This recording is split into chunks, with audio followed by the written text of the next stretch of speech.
XX McLovin says, good day to everyone. Here's a good question. McLovin, is Love and love? Do you think with Love's style of leadership, it will alter his career and success with the team versus how Rodgers' leadership was? Do you think this approach / his current approach is the best for the situation where everyone's young, contacting new players, having meetings at his place, etc.? We answered this earlier in the show during the Jordan Love OTA portion. Yeah, it's awesome. I mean, it's much better than it was with Aaron Rodgers in that regard. And I think you raise a good point about how what is good leadership matters based on the situation. Rodgers' style of leadership was really effective for a lot of years. But you saw in 2021 and 2022, really 2022, when they brought in a bunch of rookies, he was just not in a position to be the mentor and leader they needed. Yeah, he had his style was, he was hard-nosed, we're going to win now, everyone's going to do their job. You saw this with the same thing happen with the Patriots, right? Towards the end of that run when they needed rookie talent. That style just doesn't do super well for guys who aren't established in the NFL. So this is not to say Rodgers' style of leadership was bad. He was a very effective leader. But it wasn't right for where the Packers were, and Jordan Love is now.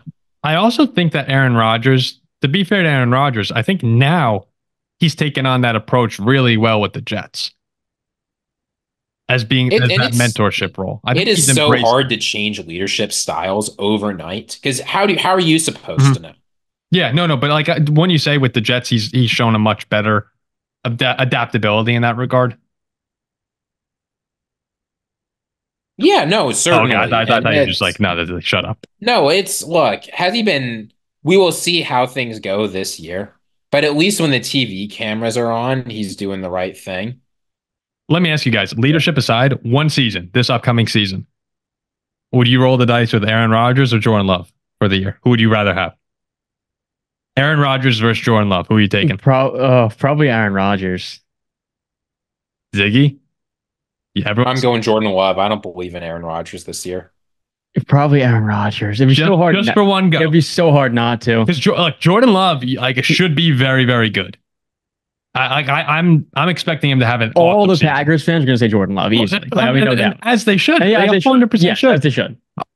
I think I'd roll the dice with Rodgers. I think I'd go Rodgers also. But Love could be an MVP. Multiple people are picking him to win MVP. And there's a world where week one Rodgers in San Francisco gets hurt. No. We could be dead. Yeah. He could be injured again. Again, I just have this thing where with the aging star, the veteran, all-time greats, I always expect them to have one more run in them. And, even if Rodgers has that, Love could still be better. But on the other hand, I always am bearish on players 1 year too early. Isn't that crazy? But I was bearish on Aaron Rodgers last year. Well, yeah.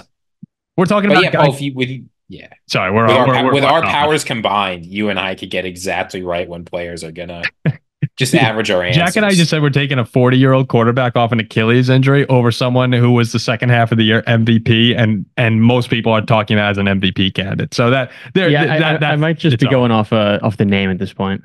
Just three more questions here. We'll go through these quicker. X Pomsky X says, kind of following McLovin on the leadership idea.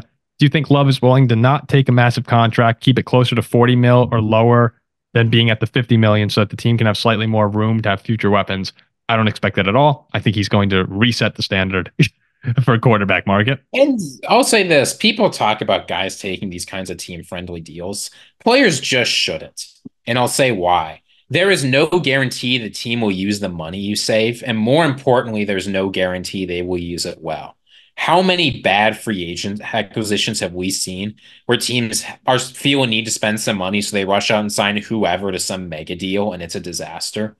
And indeed, if you look back at it historically, everyone talks about Tom Brady taking team-friendly deals. He basically never did this, right? He didn't take allegedly team-friendly deals until late in his career, and that's because he was a 35-plus-year-old quarterback negotiating extensions years in advance. He did something unprecedented, and that's why he didn't get paid. Did the Buccaneers really think Tom Brady was going to be good for the length of that contract? Probably not. Mm-hmm. So the thought that guys should just take team-friendly contracts, then you'll suddenly get future weapons, really good guys coming in. That's just never how it plays out. You should get yours, and it's the general manager's job, especially with all of the mechanisms you have, like void years and option bonuses and things to lower cap hits. It's the general manager's job to figure it out. You get paid. Yeah, I think I take all the money that I'm offered. Yeah, he's going to. I think I take it all. So Jeremy says, what is the likelihood of a non-quarterback winning an MVP in the next 5 years?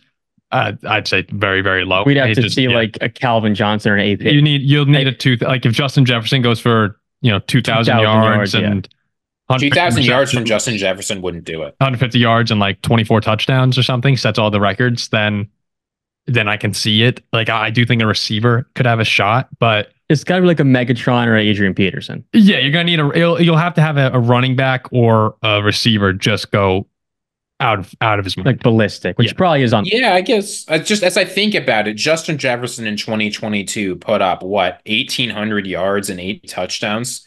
A great season, one of the best seasons we've ever seen from a wide receiver in some time. He got 0 first place votes. I mean, if he goes for 2,200 or 2,000 and 18 touchdowns, maybe. Like Tyreek Hill was in MVP talks last year for a while. Yeah, how many first place votes did Tyreek Hill get last year? Oh, I mean, he finished 6th. I mean, I'm sure. Still, I know he fell off though. I'm sure Megatron had his votes, didn't he? Megatron, that was the year. I think that was the year Peterson won. But also, Peyton threw for 50 touchdowns. It's a quarterback award at this point. Yeah. Last one from Tony Ball, who's a member as well. Thank you very much. He says, without playing a single snap, adding Caleb Williams, Rome Odunze, Vegas has the Bears at 8.5 wins. Jordan Love and the baby Packers almost go to the NFC Championship game, and Vegas has them at 9.5 wins. Most media predictions have Chicago and Green Bay going 10-7. Can you guys explain how Vegas and the media think that Chicago is almost as good as the Pack? Thank you so much. There's a sensible answer to this. No, it's outrageous. Here's the sensible answer for why the people who know much more than us and historically get things right. Set aside the media. I beat the books every day. I beat the books. All right, Jack. I'm smarter. Go ahead, Ziggy. I'm smarter than the Bucks. You are just not. So why does Vegas have them this way? Here is why. Jordan Love had a very good 1/2 of one season and won 9 games off of it. Now, here's the thing. What did Jordan Love do well at? Were they stable metrics? No, they were primarily unstable metrics, things that often don't roll over from year to year. So there's just not a lot of certainty that Jordan Love is actually going to be able to be. It's likely that his average will be something between what you saw at the beginning of the season and the end of the season. And that is a slightly above average NFL quarterback. Now, he could be better than that. Packers fans are certainly hoping for it. But when you look historically at guys that have one really bad half of a season and then a really good half of a season, very rarely do they continue the level of play they had in the second half. Then you look at this Bears team. The defense was very good for the second half of last year. They're adding an exciting quarterback. They've added a bunch of weapons. They've got an easier schedule. There are a lot of things in their favor. This team is not as far apart from the Packers as people think they are. And there are plenty of possible worlds, maybe not the closest ones, but there are plenty of possible worlds where Caleb Williams puts together a better season than Jordan Love. Do I think it's going to happen? Probably not.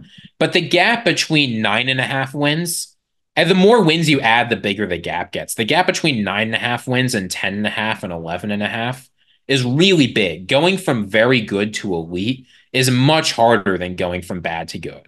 So all of those features have been built into the projections, and that's why the Vegas win totals are where they are. I just think that it's hard to look at a guy like Jordan Love, who has just shown last season that he could be one of the best in the NFL, and who we're all talking about as a potential MVP candidate, and so are the odds as well. Where is he, top 6 in those? Mm-hmm. And then somebody who's coming out of college who hasn't taken a snap in the NFL. But it's not Caleb. It's not, if it were just Caleb Williams versus Jordan Love, you can see that in the MVP odds. But there's so much more than that. Is the Packers defense? I mean, it's easy to forget the Packers defense lost to Bryce Young and the Panthers. I think you have to prove it in the NFL first. Wait, they almost lost, right? Yeah, they almost lost. Yeah. I think you have to prove it in the NFL first before you get booked with the respect like that.